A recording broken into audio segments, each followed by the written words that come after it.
وغیرہ ہے، اور خاص طور پہ تہجد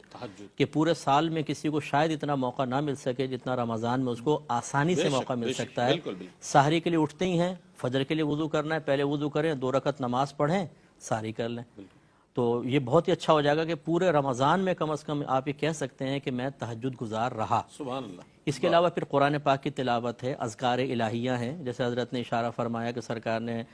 فرمایا کہ جو اس رمضان کے مہینے میں کوئی نفل کام کرے گا تو فرض کے برابر، اور ایک فرض 70 فرائض کے برابر ہوگا، تو اس کا مطلب ہے کہ نوافل بھی اگر اختیار کریں گے، مستحبات، تو اس کا درجہ بہت ہی زیادہ ہے، اس کا ثواب بہت بڑھ گیا ہے۔ یہ کہتے ہیں کہ کوئی عشاء کی نماز پڑھے بغیر سو گیا اور درمیان رات میں آنکھ کھلی تو کیا وہ تہجد پڑھ سکتا ہے کہ نہیں؟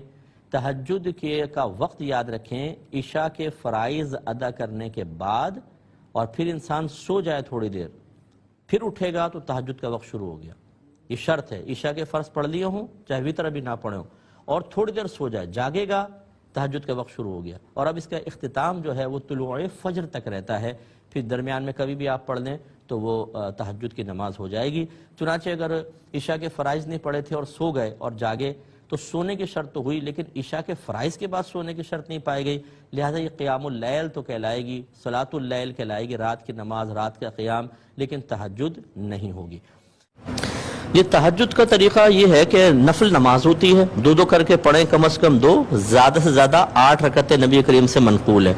اور نیت ویسی کریں گے، نیت کرتی ہوں 2 رکعت نماز تہجد واسطے اللہ تعالیٰ کے منہ قبلہ شریف کی طرف، اور جس طرح نوافل ادا ہوتے ہیں یا فرائض ادا ہوتے ہیں بالکل ویسے ہی، یعنی دونوں رکعتوں کے اندر الحمد شریف کے ساتھ سورت بھی ملانی ہوگی۔